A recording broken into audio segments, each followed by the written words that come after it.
Hello. This week's episode contains 3 stories. The first one being Wordplay. The second one is Dreams for Sale, and the third one being Chameleon. The first episode stars, it has Annie Potts in it, who we know from Ghostbusters 2, and is about a man who finds that words start changing meanings on him. So I'm not exactly sure if there is something garbled on the radio or something like that we're missing, but I understand that Dr. Bumper is the first one that he's supposed to react to. Then there is, of course, the neighbor's encyclopedia. I'm guessing it's Beagle. I think it means Beagle. It could be an even smaller breed. The next one is Trumpets, which is Tricks. Mayonnaise, which is Experience. Throw Rug, which is Anniversary. And, of course, Dinosaur, which means Lunch. Lunch being pink, I think, or orange. So it gets progressively worse for him, and more words start changing until he has no idea what's going on. Now, this is actually a medical condition of sorts. It's called aphasia. It's when you are unable to grasp the meaning of words. Someone described it as trying to type on a typewriter with all the keys having been rearranged. You can relearn, but it is a chore. And this is something that struck a chord with me when I was a kid and watched this. It's like, this is scary. Like, this is really scary to be cut off from the world in this fashion. Fasten Stepdad, that's Fasten Seatbelt. I'm guessing it would say something else later on. It wouldn't say Fasten Stepdad. It would say like Immerse Stepdad or Wardrobe Stepdad, maybe. The emergency room, or the at least admittance, is called Elephant. It says so on the wall. And he has no idea. He has no idea what words mean at that point anymore. Whoever wrote the subtitles for this episode had to struggle, because normally you can pick up sort of context clues and work out what words are being said. But in this case, that had to have been hard, like really hard.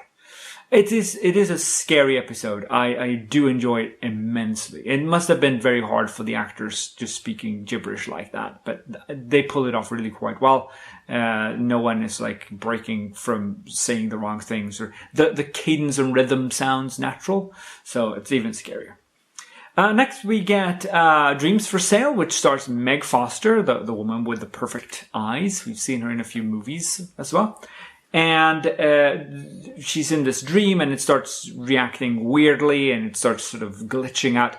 And she steps out, and you see this gorgeous interior of a factory or spaceship or whatever it is. And it is just gorgeous, just gorgeous. I love it. The thing she's in is called a Dreamatron. Of course, why not? And I mean, it's a very short segment, just a few minutes. I don't think you could pull this out to be a longer thing, to be honest. It would require a bunch of extra work. Then we get to Chameleon, which starts with actual NASA footage from the space shuttle program, of the shuttle itself, and of people doing things, and of a landing. But when they walk away from it, that's not a shuttle that's been painted in. You can see it sort of jiggling a bit.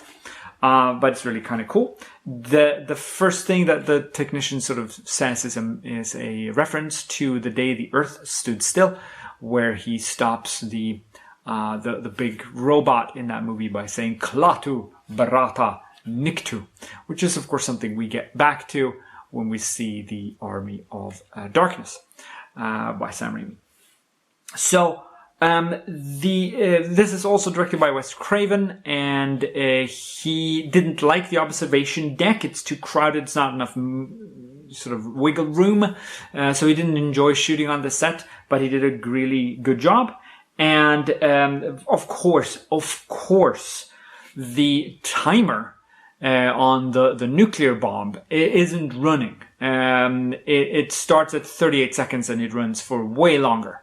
And if you just sort of watch this sequence and just count it down from the time he starts talking, which is at 38 seconds, I think. Whenever they cut to the counter, you will see that it's off by several seconds. So he needs more time, and they need to look more more dramatic than this, because they don't show the counter all the time, and it would have been at 1.5 minutes because his speech is kind of long. And then we get some lovely computer-generated imagery as this cloud sort of disappears up into the sky. But this is sort of, that's the end of this episode. I'm not sure if I like the sort of 3 stories crammed into one, but there will be more of these, and I look forward to seeing them with you next week. Take care now.